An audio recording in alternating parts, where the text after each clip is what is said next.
एक जंगल में हाथियों का एक बहुत बड़ा झुंड रहता था। उस झुंड के राजा का नाम गजराज था। वह बड़ा ही गंभीर और पराक्रमी था। गजराज के शासन में सभी आनंद पूर्वक जीवन व्यतीत कर रहे थे। वह हर छोटे बड़े की समस्याओं का समाधान करता था।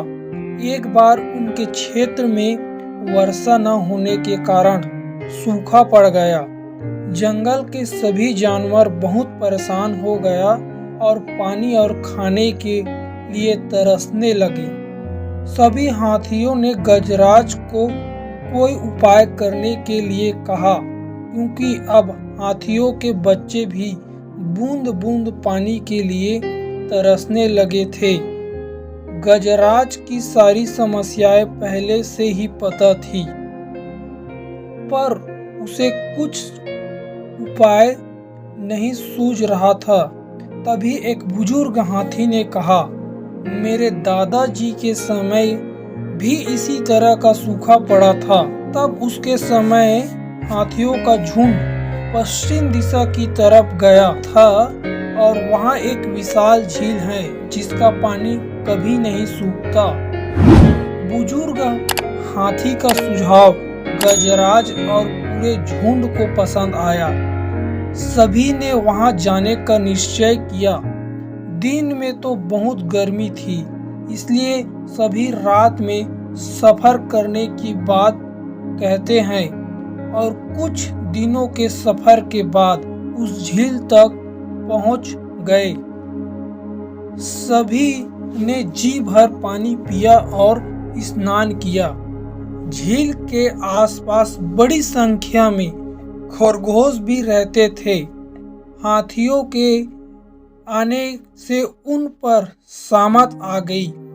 प्रतिदिन कुछ खरगोश हाथियों के पैर के नीचे आ जाते थे और कुछ तो गंभीर रूप से घायल हो जाते थे, कुछ तो मर भी जाते थे। सभी खरगोश बहुत परेशान थे और उन्हें आपातकालीन बैठक बुलाई।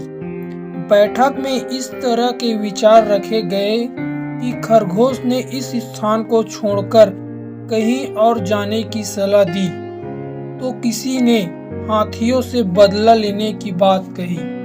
तभी एक खरगोश ने कहा, मित्रों, हाथी बहुत बड़ा जीव है, उससे जीत पाना शेर के वश का नहीं है, तो हम तो बहुत छोटे से जीव हैं। हमें अपनी अक्ल से काम लेना होगा।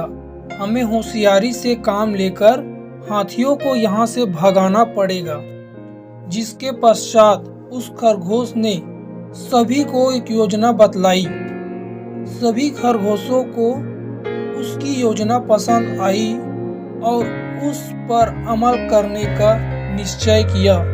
योजना के तहत छोटू नाम का एक खरगोश को योजना का मुख्य किरदार चुना गया, क्योंकि छोटू खरगोश बहुत होशियार था और बात करने में भी बहुत माहिर था। सभी खरगोशों ने मिलकर छोटू को अपना दूत बनाया और हाथी के पास भेज दिया।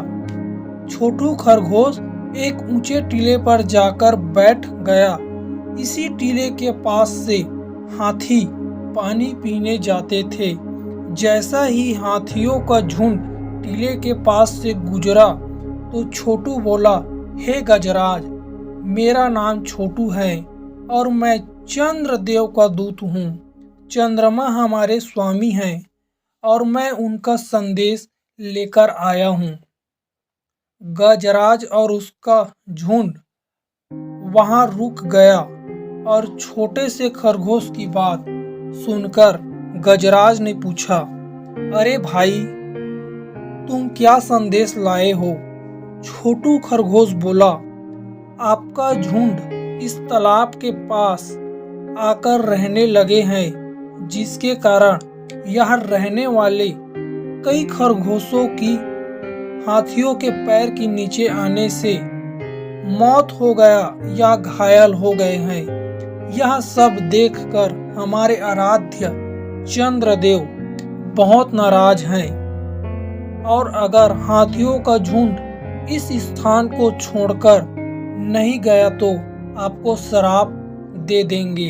गजराज को छोटू खरगोश की बात पर यकीन नहीं हुआ और छोटू से पूछा, चंद्रदेव कहाँ हैं? मैं भी उसका दर्शन करना चाहता हूँ। छोटू बोला, आज चंद्रदेव स्वयं यहाँ आए हैं। अगर आप उसका दर्शन करना चाहते हैं तो मेरे साथ आइए। वह रात पूर्णिमा की रात थी। तालाब में चंद्रमा का प्रतिबिंब इस तरह दिखाई दे रहा था मानो साक्षात चंद्रदेव विराजमान है। चंद्रदेव को देखकर गजराज बुरी तरह घबरा गया और गजराज की हालत देखकर छोटू बोला, गजराज, अब तो आपको यकीन हो गया और आपको कोई संदेह है तो चंद्रदेव आपके सामने हैं, उन्हीं से आप पूछ लो। गजराज ने चंद्रदेव को प्रणाम करने के लिए जैसे ही सूंड विलंबित के पास ले गया वैसे ही सूंड की हवा से विलंबित हिलने लगा। इसे गजराज घबरा गया और पीछे हट गया। उचित मौका पाकर छोटू खरगोश बोला, देखिए गजराज, चंद्रदेव कितने नाराज हैं।